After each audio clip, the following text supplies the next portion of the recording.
Hello friends, welcome to my channel greener truth and nature lover. গরম কিন্তু আজ থেকেই টের পাওয়া যাচ্ছে। ছাদে এসে টেকা যাচ্ছে না গরমে। আমার ছাদটা শেড দেওয়া, অনেকবার বলেছি, যার জন্য আমার গাছপালাগুলো গোটা শীতভর ভালো মতো রোদই পায় না। কিন্তু গরমকালে এত মারাত্মক তাপ হয় যে টিনের তাপের চোটে এরা কিন্তু মোটামুটি নেতিয়ে পড়ে। রোজ জল দিতে লাগে, তখন আর শেড দেওয়া বলে কিন্তু একদিনও জল বন্ধ করা যায় না। যাই হোক, 3-4 দিন একটু অন্যান্য কাজে ব্যস্ত ছিলাম, ছাদে আসতে পারিনি। মানে ছাদে এসেছি, কোনো রকম জল দিয়ে চলে গেছি, আর কিছুই করতে পারিনি। আর এই দেখুন, আজকে এসেছি আবার জল দিতে, তাই ভাবলাম একটা ভিডিও করি। কারণ আমার এই পছন্দের ঘন্টি জবাটা ফুটেছে।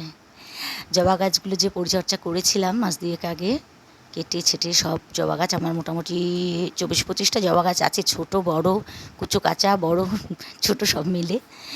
হ্যাঁ, তা সেগুলোকে আমি সব কটাকেই মোটামুটি অনেক ছেটে ছুটে ছোটো করে দিয়েছিলাম, ডালপালা সব কেটে দিয়েছিলাম। তারপরে সার দিয়ে, ফাঙ্গিসাইডের জল দিয়ে আমি কিন্তু রেডি করেছিলাম এই গরমের জন্য। সাথে এই যে দেখুন, এই টগরটাও কিন্তু, এটা থোকা টগর, কুড়িয়ে এসেছে। মোটামুটি গরমের গাছগুলো কিন্তু এবার জানান দিচ্ছে যে আমরা কিন্তু ডরমেন্সি থেকে ফিরছি। জবা ফোটা শুরু হয়ে গেছে, এর আগেও ফুটেছে, এর 3-4 দিন ধরেও ফুটছে, রোজই একটা দুটো করে। কিন্তু ওই যে বললাম, আমি ভিডিও করার সময় পাইনি। বেল ফুল গাছগুলো দেখুন, এইগুলো আমি সব কটা পরিচর্যা করেছিলাম। এগুলো সবই কিন্তু 2-3 বছরের গাছ। একবারেই মানে কাঠি কাঠি হয়ে গেছিলো, পাতা টাতা ঝরে শীতকালে। এগুলোকেও সেমভাবেই সব ডালপালা ছেটে দিয়েছিলাম, সার দিয়েছিলাম, ফাঙ্গিসাইড দিয়েছিলাম, পেস্টিসাইড দিয়েছিলাম। এবার কিন্তু নতুন পাতা ছাড়ছে।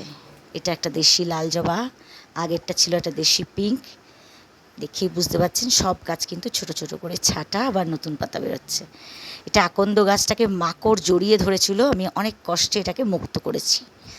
রঙ্গনগুলোকেও অনেক বড় ঝাপড়া হয়ে গেছিলো, ছোটো টব, তাই আমি ছেটে দিয়েছিলাম।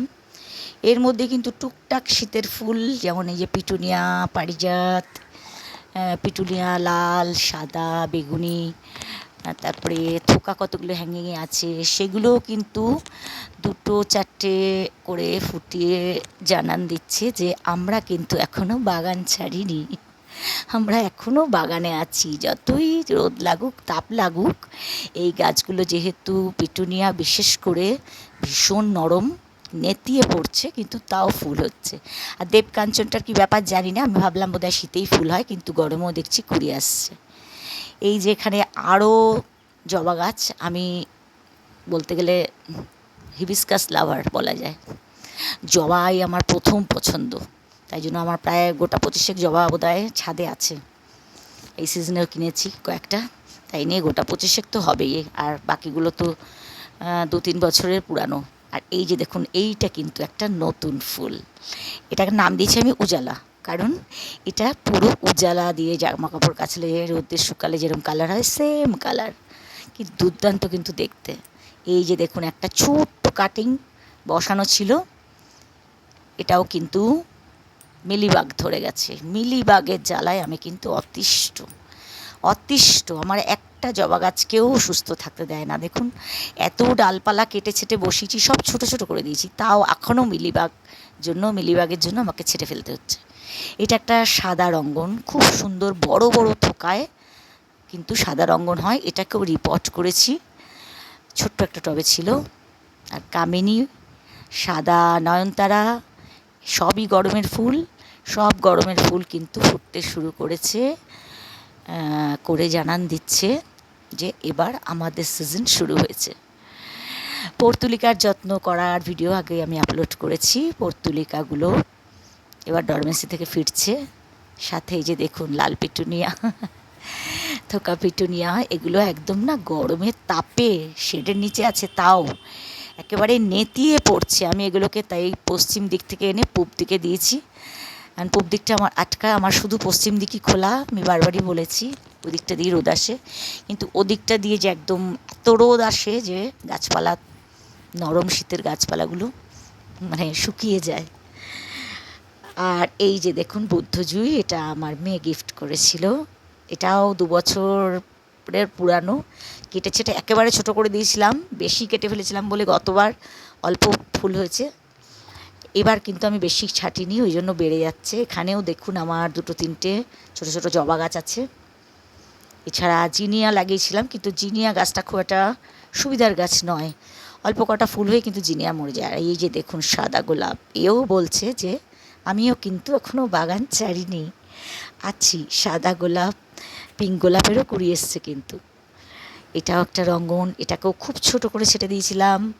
আর এই যে দেশি নয়নতারা, একে যে আমি কত কষ্টে বাঁচিয়েছি আমিই জানি।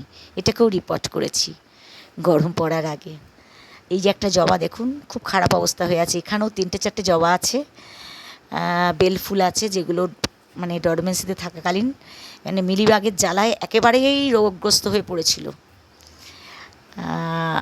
সেগুলো একটু রিকভার করতে টাইম নিচ্ছে। এই যে একটা ছোট্ট জবা, আমি মিলিবাগের জ্বালায় ছাড়তে ছাড়তে অনেক গাছকে অনেক ছোট করে ফেলেছিলাম। এই যে একটা করবী, একটা করবী আছে, একটা কলকে আছে। নাকচম্পা, একেও ছেটে দিয়েছিলাম। আর পাশে একটা অ্যালামান্ডা আছে, ওটা বেগুনি অ্যালামান্ডা, ওটাকেও ছেটে দিয়েছিলাম। আর এই ধূত্র চারাটা কিন্তু নতুন লাগানো, মোটামুটি বেঁচে গেছে, এবার বাড়তে শুরু করেছে। আর পিস লিলিটার আপডেট দিচ্ছি আজকে দেখুন। তখন তো সদ্য কুড়ি এসেছিল, যখন তখন আমি দেখেছিলাম। এখন কিন্তু মোটামুটি স্টিকটা বেশ লম্বা হয়ে গেছে, মানে প্রায় ফুটবো ফুটবো করছে। এ পাশেও আমার জবা রয়েছে, জবার আমার শেষ নেই। আর এখানে দেখুন বড় বড় বোগেনভেলিয়াগুলো, বড় যে দুটো বোগেনভেলিয়া, একটা সাদা একটা গোলাপি, সিঙ্গেল পেটাল একটা, ডাবল পেটাল একটা, সেগুলোকেও কিন্তু আমি খুব ছোটো ছোটো করে ছেটে দিয়েছিলাম শীতের ফুল হয়ে যাওয়ার পর। এরা কিন্তু আবার প্রস্তুতি নিচ্ছে এখন ফুল দেওয়ার জন্য। এগুলোকেও আমি মোটামুটি